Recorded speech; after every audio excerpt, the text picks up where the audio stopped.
مدھیہ پردیش کے اندر وہ جو مسجد کے مینارے توڑے گئے، ابھی 5 مسجد کے میناروں سے جھنڈا اتار کر مسلمانوں کے دلوں کو ٹھیس پہنچاتے ہوئے جو مسجد کے مینارے توڑے گئے، وہ غیر قانونی بھی تھا لیکن غیر انسانی بھی تھا، انسانیت ہیومینٹی کے خلاف بھی تھا۔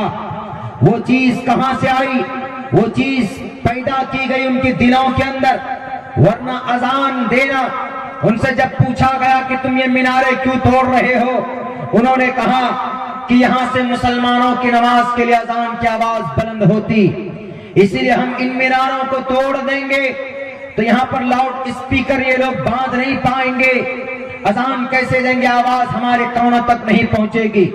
میرے ہندو بھائیوں، میں ادب کے ساتھ کہنا چاہوں گا، ہم اس قوم کے، ہم اس نبی کے امتی ہیں جو صرف ہمارے لیے نہیں ہے، جن پر صرف ہماری جاگیرداری نہیں ہے، بلکہ آپ پیار سے دیکھو، آپ محبت سے دیکھو، اس نبی کا تذکرہ آپ کے گرنتھوں کے اندر کیا گیا ہے، اور آپ کے اس نبی کے ذریعے سے اذان کا تذکرہ کیا گیا، بھلے ہی عربی زبان میں نہ کیا گیا ہو، زبان سنسکرت ہے، کتاب آپ کی ہے، لکھنے والے رشی منی بھی آپ کے ہیں، آپ کے گرنتھوں کے اندر سب چیز آپ کی ہے، لیکن اس کے اندر پیغام ہمارا ہے، اور میسج ہمارے مطلب میرے بھی اور آپ کے بھی انتم مہارشی محمد رسول اللہ کے بارے میں لکھا گیا۔ آپ کو دشمنی ہے اذان سے تو اذان مسجد کے مینارے توڑ کر دشمنی نہ نکالا جائے، بلکہ بھوشیہ پران کو اٹھا کر دیکھا جائے، جس کے اندر کہا گیا اچلاپی، اونچی آواز میں بلانے والے، اچلاپی بھوشیتی جنومم ونا کولم چ پشوشتے شام بھکشیا متامم مسرنے وسنسکارا کوشری بھوشیتی تسمان مسلونتو ہی جاتو دھرم دوشکا۔ اچلاپی، اونچی آواز میں بلانے والے، بتا دنیا کے اندر 10.5 ارب انسان موجود ہیں، ان 10 ارب انسانوں کے بیچ میں اونچی آواز میں بھکتی کے لیے کیا چرچ میں بلایا جاتا ہے؟ نہیں۔ کیا کلیسا میں بلایا جاتا ہے؟ نہیں۔ کیا کسی مندر میں بلائے جاتے ہیں؟ نہیں، بلکہ اگر اونچی آواز دے کر اگر ایشور کی عبادت بھکتی کے لیے کہیں پہ بلایا جاتا ہے تو وہ صرف مسجد کے اندر اذان دی جاتی ہے، اور اسی اذان کو سنسکرت زبان میں کہا اچلاپی، اونچی آواز میں لاپ کرنا، اونچی آواز میں بلانا۔ اور کیا بولتے ہیں ہم لوگ اذان میں؟ حیا علی الصلاۃ، نماز کی طرف آؤ، حیا علی الفلاح، کامیابی کی طرف آؤ۔ کوئی بری چیز نہیں ہے۔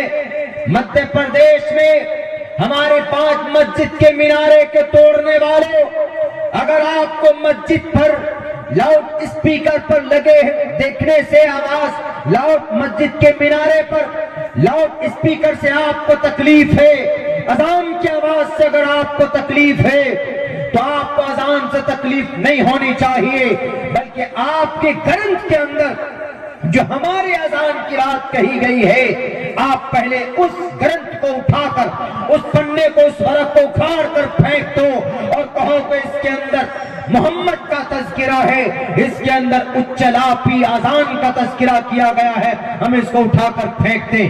اگر آپ سچے واقعتاً، اگر آپ کو نفرت ہونی چاہیے تو اپنے اس گرنتھ سے ہونی چاہیے، لیکن آپ ایسا کرو گے نہیں۔ کیوں؟ میں جانتا ہوں اگر آپ نے ایسا کیا تو آپ کو پرماتما پوچھے گا کہ تم نے یہ پاپ کیوں کیا، تم نے بھوشیہ پران کے منتر کو کیوں اکھاڑ کر پھینکا؟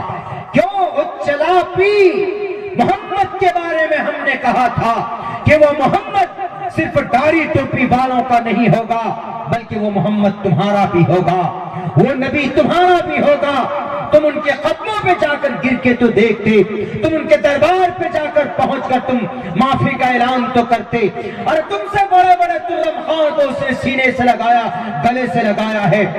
حضرت سیدنا حمزہ رضی اللہ تعالیٰ عنہ کے جسم کے ٹکڑے کیے گئے تھے. کس نے کیا تھا؟ اس وقت وحشی نے کیا تھا. وہ وحشی اس وقت ایمان نہیں لائے تھے. انہوں نے حضرت حمزہ اللہ کے نبی کے چچا, ان کے ناک کو کاٹا تھا, ان کے سینے کو چاک کر کے اتریوں کو کلیجے کو نکالا تھا, ان کے ہاتھ کے انگلیوں کے پوروے کاٹے تھے اور ان کے پوری باڈی کو ان کا پوسٹ مارٹم کر دیا تھا. پہچاننے کے لائق نہیں رہنے دیا گیا تھا. نبی پاک علیہ الصلوۃ والسلام اپنے چچا کی لاش کو دیکھ کر تڑپنے لگے تھے, رونے لگے تھے. جنگ احد کے میدان میں 70 صحابہ کرام کو بڑے دردناک انداز میں شہید کیا گیا تھا. اللہ کے نبی علیہ السلام نے پوچھا کہ کس ظالم نے یہ حالت کی میرے چچا کی؟ بتاؤ. کہا گیا کہ وحشی نے کی ہے. اللہ کے نبی علیہ السلام نے, اتنی طاقت تھی آپ کے اندر, اگر کسی کو ایک گھونسا مار دیتے تو اس زمین سے اس انسان کا وجود مٹ جاتا. لیکن نبی پاک علیہ السلام نے اپنے جانی دشمن کو حضرت وحشی کو بھی معاف کر دیا اور کہا کہ جاؤ تم میرے سامنے مت آیا کرو, میرے پیچھے سے آواز لگایا کرو اگر تمہیں ملاقات کرنی ہو, کیونکہ جب تم میرے سامنے آتے ہو میرے چچا کی لاش مجھے میرے سامنے دکھائی دیتی ہے.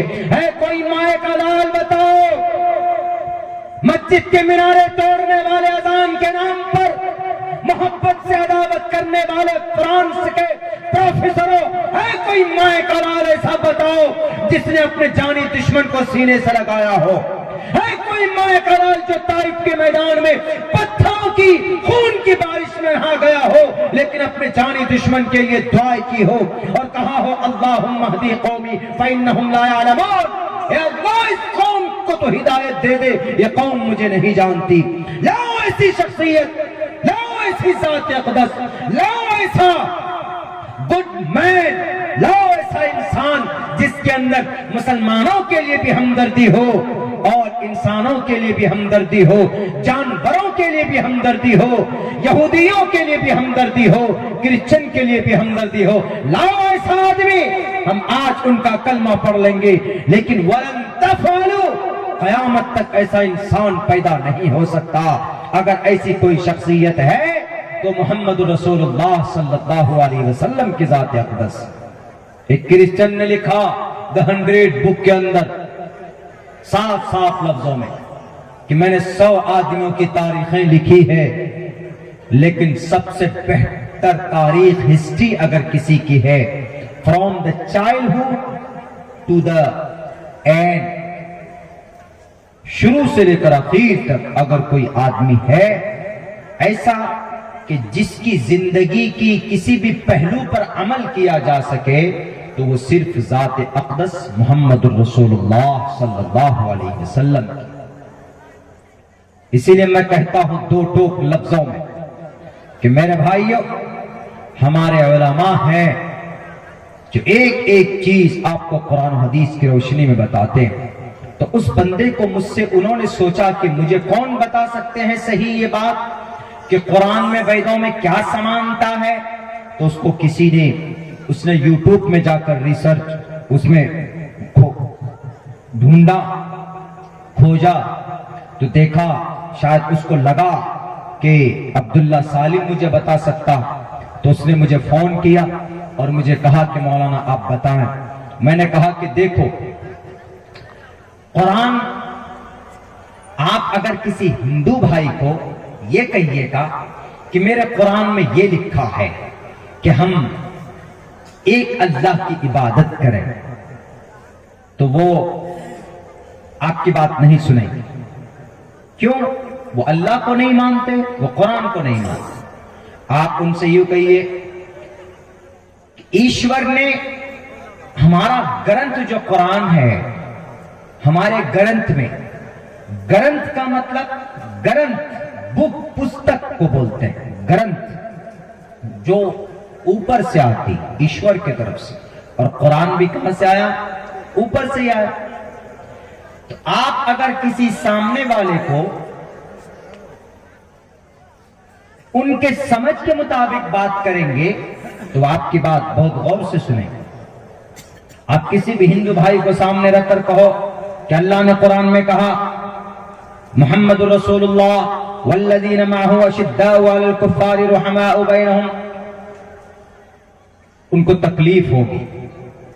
ہاں لیکن آپ ان کو یہ کہو کہ ایشور پرماتما پرم شکتیمان نے اپنے گرنتھ میں کہا ہے محمد کے بارے میں، انتم مہرشی کے بارے میں، انتم اوتار کے بارے میں، انتم مطلب آخری نبی کے بارے میں کہا ہے.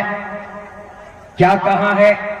آخری نبی آخری اوتار کے بارے میں کہا یگیم پرچچام یمم ستتتوتو نبوستی کورتم پرویم گتم کستد بھارتی. خلفائے راشدین کے بارے میں بھی کہا ہے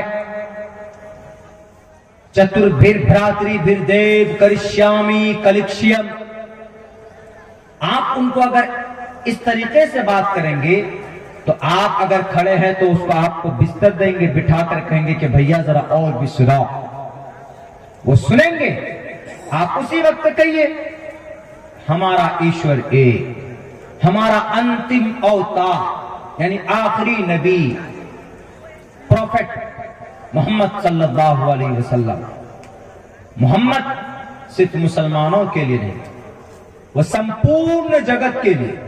اسی لیے کہا گیا جگت پتی اشیناس دود امن اٹھیشوریہ گننوتہ، بہت ساری وشیشتائیں اس کی ان کے اندر تھی.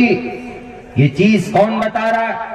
یہ چیز جب تک ایک پڑھا لکھا جانکار آدمی نہیں ہوگا، جب تک اس گرنتھ کا عالم نہیں ہوگا، قرآن کا عالم نہیں ہوگا، وہ نہیں بتا سکتا. ہم سے بہت لوگ پوچھتے ہیں کہ مولانا چترویدی کا کورس کہاں سے کیا؟ چترویدی کا کوئی کورس نہیں ہوتا. آپ بھی چاہیں تو آپ ویدوں کو پڑھ سکتے ہیں. ہمارے سماج میں جو بچے فیس بک پہ ٹائم پاس کرتے ہیں، ہمارے سماج کے بچے جو اناپ شناپ نعرے بازی کرتے ہیں، جو واٹس ایپ فیس بک پہ چیٹنگ کر کر اپنی زندگی گزار رہے ہیں، برباد کر رہے ہیں، اگر ان بچوں کا مطالعہ کا شوق ہو جائے، قرآن کریم کی تلاوت کا شوق ہو جائے، محمد رسول اللہ صلی اللہ علیہ وسلم کی سنت جاننے کا شوق ہو جائے، تو میرے بھائیو اللہ کے نزدیک عالم بننا، نیک بننے کے لیے عالم ہونا ضروری نہیں ہے. نیک بننے کے لیے، نیک ہونے کے لیے گناہوں سے بچنا یہ ضروری ہے. پتا چلا بہت بڑے عالم دین ہیں، بہت بڑے دانشور تو ہیں، لیکن ہم گناہوں سے نہیں بچتے ہیں تو اللہ تبارک و تعالیٰ کے نزدیک ہماری دانشوری کوئی کام نہیں آئے.